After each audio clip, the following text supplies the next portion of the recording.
First and foremost, I want to give all praise, honor, and glory to Yahweh Ba'ashimi Harushai Ba'ashim HaKakodash, and double honors to the elder bishops and apostles of Great Millstone that taught me this truth.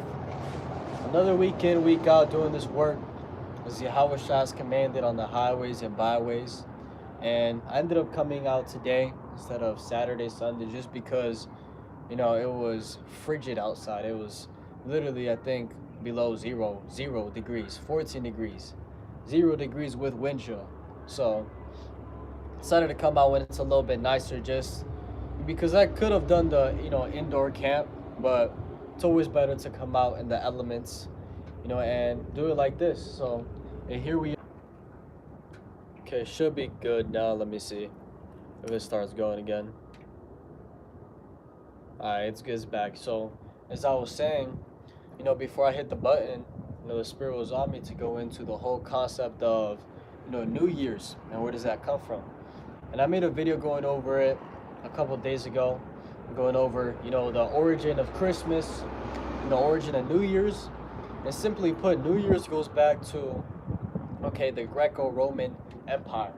And it goes back to how they would worship a god called Janus.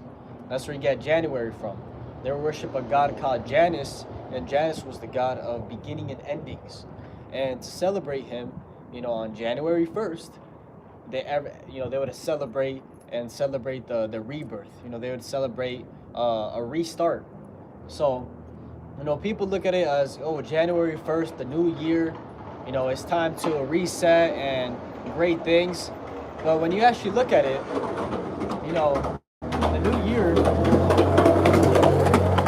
the new year doesn't even start in January, right? Biblically, it starts in April, right? That's why you have, April, May, you have spring where, it's the start, everything is back to being fresh. So, there's a lot of things we can go into there, but let's first go to Jeremiah chapter 10.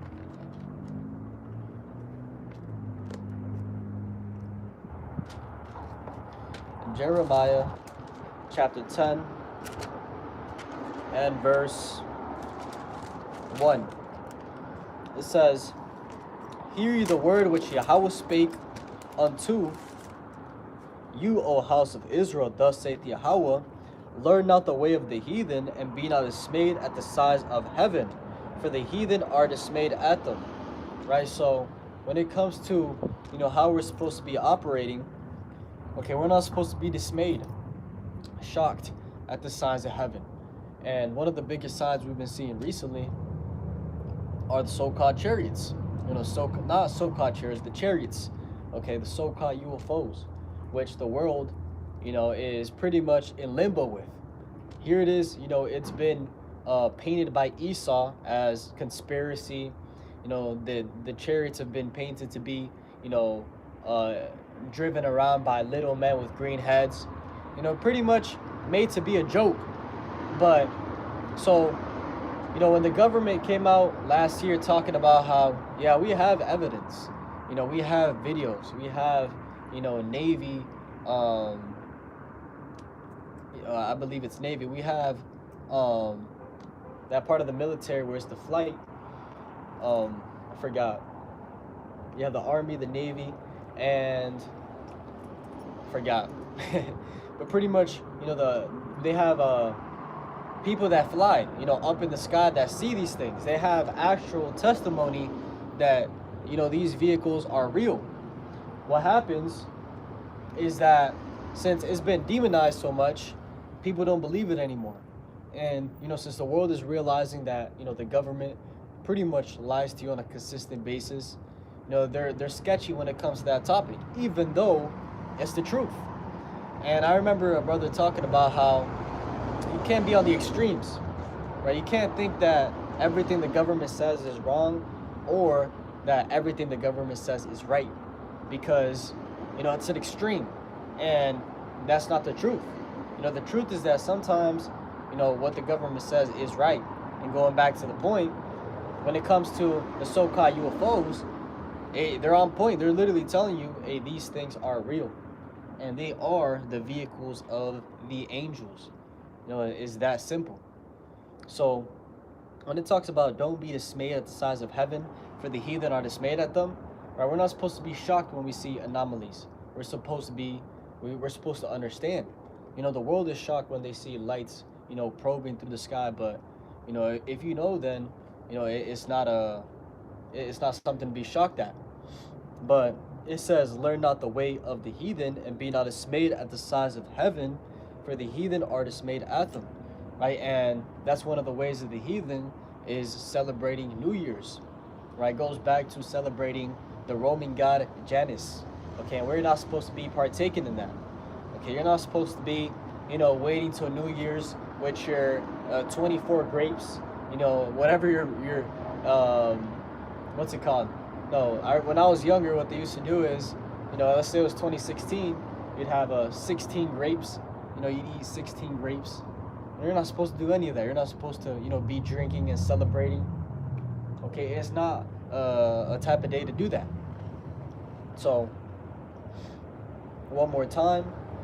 Thus saith Yahweh, learn not the way of the heathen, and be not dismayed at the size of heaven, for the heathen are dismayed at them. For the customs of the people are vain. For one cutteth the tree out of the forest, the work of the hands of the workmen with the axe. They deck it with silver and with gold, they fasten it with nails and with hammers, that it move not. They are upright as the palm tree, but speak not. They must needs be born, because they cannot go. Be not afraid of them, for they cannot do evil, neither also is it in them to do good.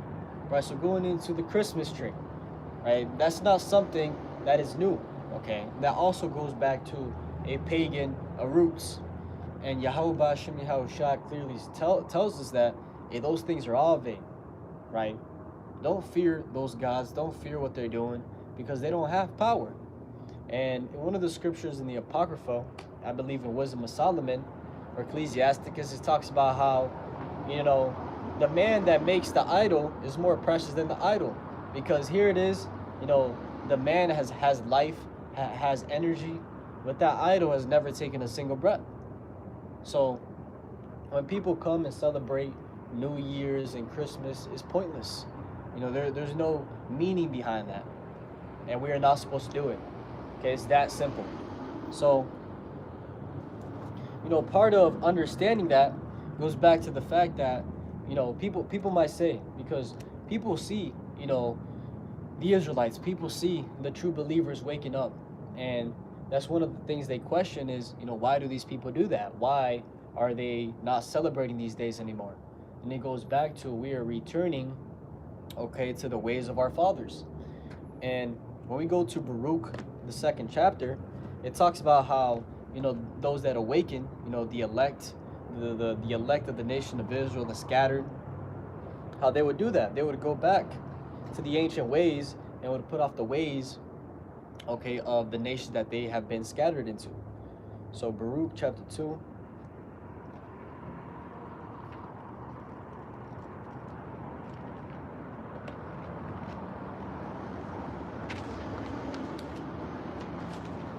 Baruch, this is one of my favorite scriptures because there's so much, sauce, so much history that is comprised in just a couple scriptures. But Baruch chapter 2 and I'll start at verse 28. It says, as thou spakest by thy servant Moses in the day when thou didst command him to write the law before the children of Israel, saying, if you will not hear my voice, surely this very great multitude shall be turned into a small number.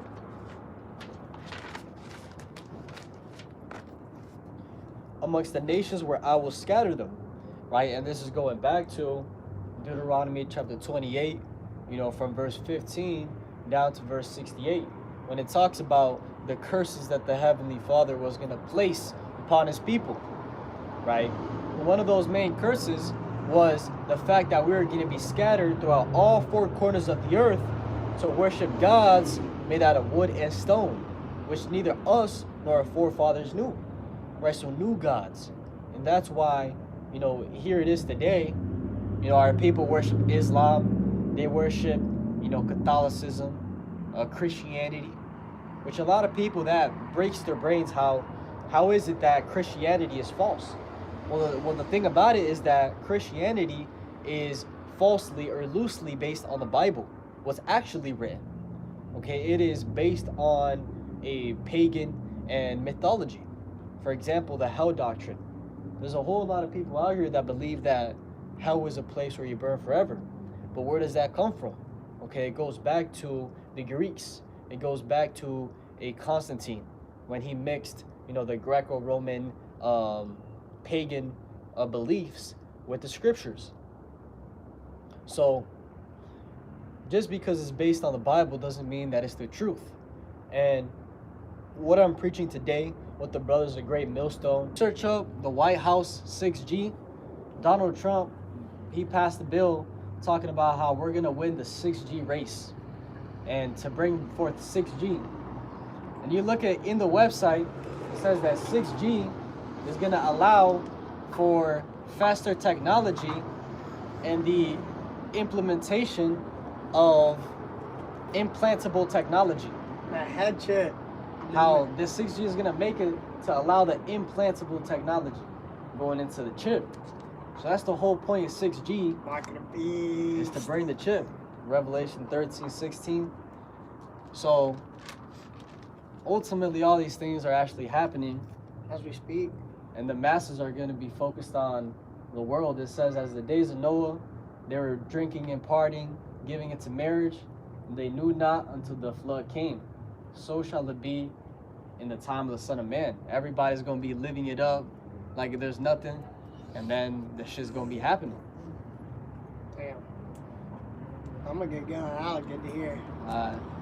Hey, come by the house later. So let's go into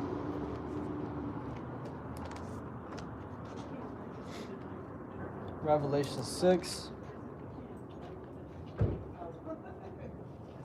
Essentially go into that. Revelation 13 and verse 11. It says, and I beheld another beast coming up out of the earth, and he had two horns like a lamb, and he spake as a dragon. When you go into the history and the prophecy of what this is talking about, okay, that beast is going into the system of America, NATO, and EU, primarily America. And the reason it says you had two horns like a lamb, right, going into your Democrat, Republican system, right, two horns like a lamb, they say left wing, right wing, but they're part of the same bird, okay? They're both part of that lamb. And it shows you that, and no matter what side you're going for, both sides are controlled, right? And, it's called controlled opposition. Here it is, they've set the people against each other so the people can never come together to actually come against the people at the top. So, two horns like a lamb, and he spake as a dragon, which goes into power, fierce. And you could liken this to, there's an Athenian ruler called Draco, which that's where you get draconian laws from, which his whole way of operating was that if you offend one point in the law, you offend the smallest point, let's say stealing, that you would be put to death for that. So the smallest point of the law was equal as the highest, offense of the law. That's called a draconian law. So you can liken that to, this here, how, this government was going to be operating, fiercely. Okay, and we see that. But it says, he exerciseth all the power of the first beast before him, and causeth the earth and them which dwell therein to worship the first beast, whose deadly wound was healed. Right, so this beast, this system, is worshiping or following the same way of, the old beast. Okay, the beast who had a deadly wound, which that's going into the ancient Roman Empire. Right, it had a wound, it fell, but it came back, it was healed by the way of this beast. Okay, and this beast is exercising all the power of the ancient beast. Right, America follows the same system as ancient Rome. That's why you see, the left-right paradigm. That's why you see, the Senate House. You look at the architecture, and it's all the same, because it's the same thing. It's these Edomites, they coming back, in the reincarnation doing the same thing. And I always go into it, how You know, the proof, you know, the architecture's proof, you know, who these people ruling really go back to. Because if you search up Petra, Jordan, you find that, you know, that's the habitation of the Edomites, and that they have the same buildings, you know, pillars with the triangle top. Same way as the White House. If you were to look at it, you'd be like, damn, this looks exactly like the White House. But guess what? You know, it's not. And that's just the way the Edomites built. So the Edomites are still around today.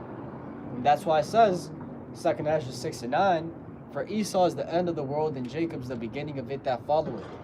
Okay?